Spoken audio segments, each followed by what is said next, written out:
Buenas tardes. Soy de la Escuela Militar de Enfermería, la estudiante Frida Lisbeth Gutiérrez Rodríguez. Hoy les presentaremos una representación sobre signos vitales. La definición de los signos vitales es la cuantificación de los signos que refleja el funcionamiento fisiológico del organismo. Corresponde al pulso, temperatura, respiración y presión sanguínea. Los objetivos de este procedimiento de enfermería es evaluar el estado hemodinámico de la persona atendida, mantener registro gráfico de los signos vitales de la persona atendida y reconocer y comunicar cambios del estado de la persona. Los materiales que necesitamos son una bandeja con alcohol al 70%, frasco de torundas, tarro para desechos, termómetro digital, efigmomanómetro, fenendoscopio y también un reloj con segundero.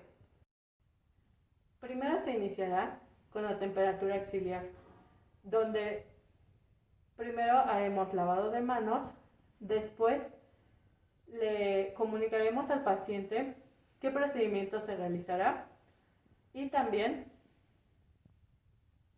revisaremos la ficha clínica. No sé. Primero comenzaremos, como ya lo había mencionado, con el lavado de manos. Después tomaremos una torunda y le pondremos alcohol.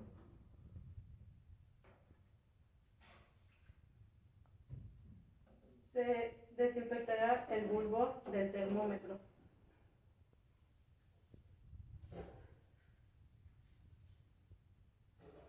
Recordemos que no debemos de tocar el bulbo del termómetro para que la temperatura sea exacta del paciente.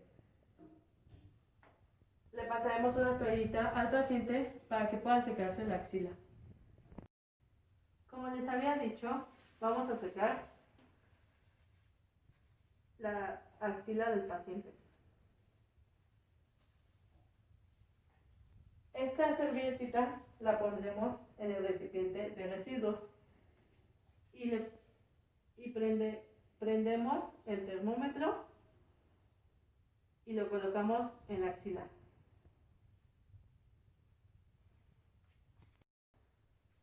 Esperaremos ahí hasta que suene la alarma y podamos obtener la temperatura. En lo que esperamos para que el termómetro suene, vamos a empezar a tomar el pulso. Con el pulso, primero encontraremos la arteria radial. Después que la encontramos, tomaremos el pulso con nuestros 3 dedos, que son índice, medio y anular. Recordemos que el dedo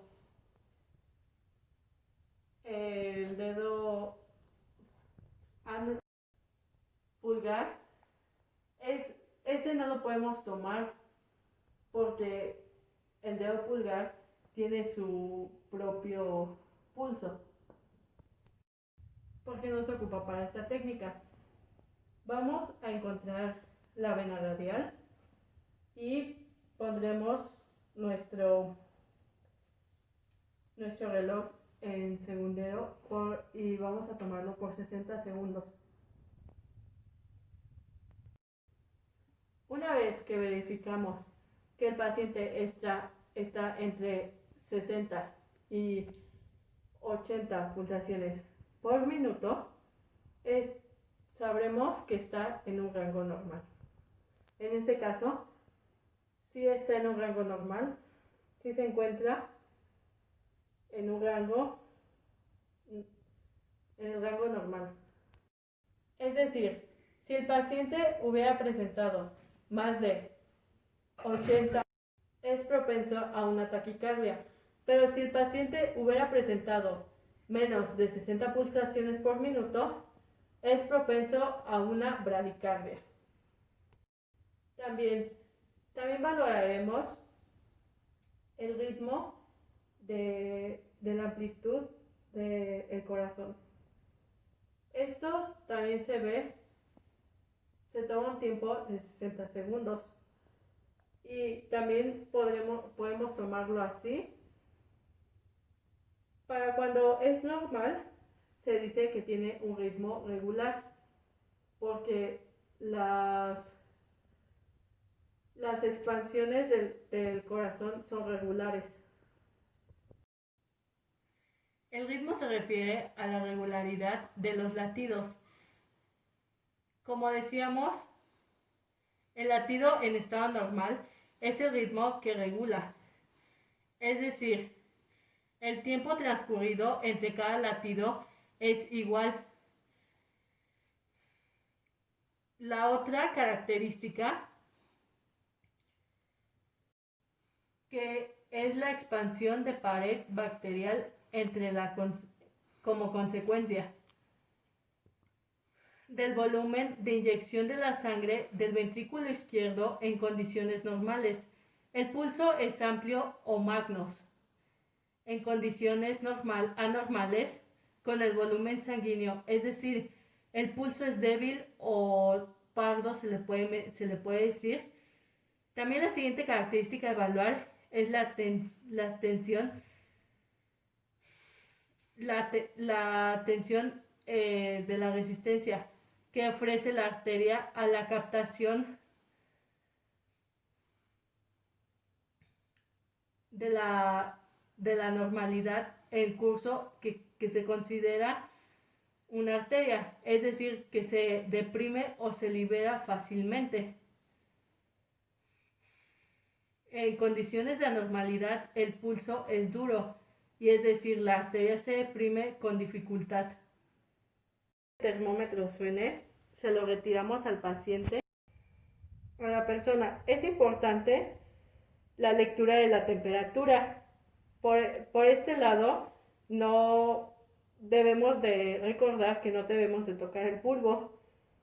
Una vez que hemos leído la temperatura de nuestro termómetro, lo colocamos en nuestra bandeja y a continuación vamos a controlar la frecuencia respiratoria. Para esto el paciente no debe ser informado ya que van de esta técnica, ya que la respiración es un acto involuntario. Al momento de avisarle, esto se hace un acto voluntario. Vamos a colocar la mano sobre el vector de nuestros dedos, apoyados los movimientos respiratorios desde la inspiración y la expiración. Vamos a contar solo uno de los dos movimientos, ya sea la inspiración o la respiración durante 1 minuto. Durante este tiempo tenemos que evaluar todas las características de la respiración, a saber, las frecuencias respiratorias que en cantidad de ciclos respiratorios son de 60 segundos en un adulto normal. Son de 20 respiraciones sobre 20 inspiraciones, es decir, bajo de 10 o 12 respiraciones tenemos que entender que es baja la respiración e irregular.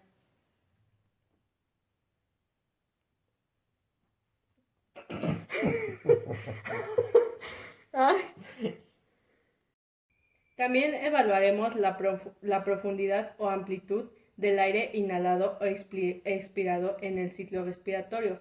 Además, el carácter de tipo respiratorio, que se refiere a la respiración en los hombres y característica de costo abdominal, y en la mujer el tipo costal superior.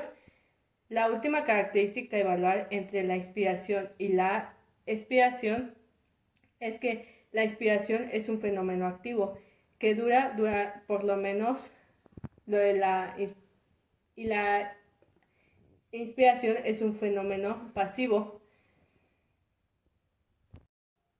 Para este procedimiento utilizaremos el esfigmomanómetro. que consta de la magnitud del brazo de donde vamos a colocar el paciente. Las conexiones que cuenta es la isolación, que además presenta las conexiones y la válvula.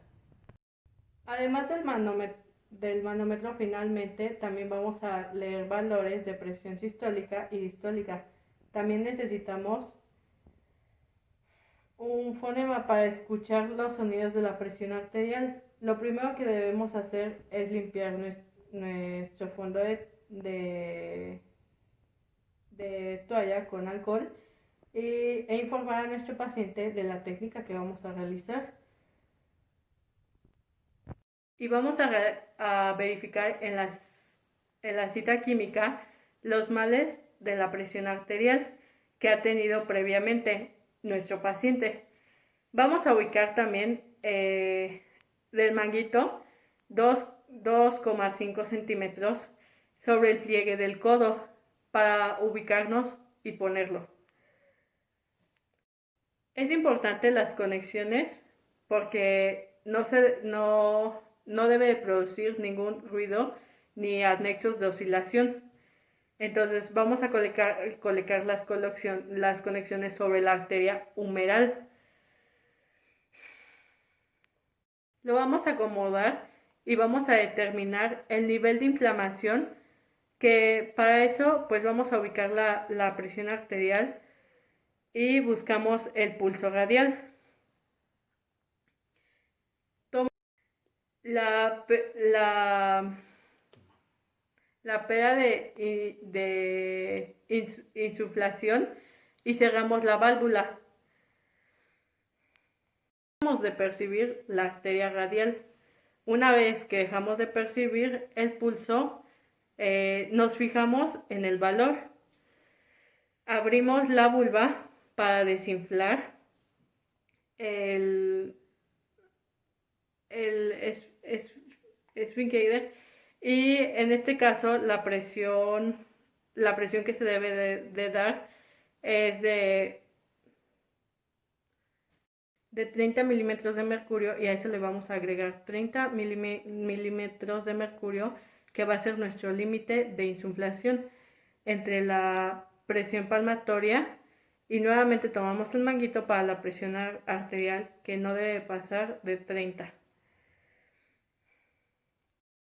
Como no contamos con fenedoscopio, pero sí lo vamos a explicar, es importante agregar que debemos de buscar la arteria braquial humeral, y después de eso se debe de colocar aquí el fenedoscopio.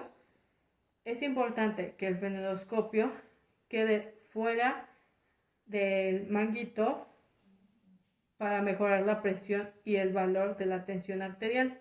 Entonces, se supone que en este caso vamos a estar cerrando la válvula y vamos a insuflar para que pegue hasta los 150 milímetros de mercurio. Una vez que lleguemos a 250, abrimos un poco la válvula para que el descenso del manómetro sea lento.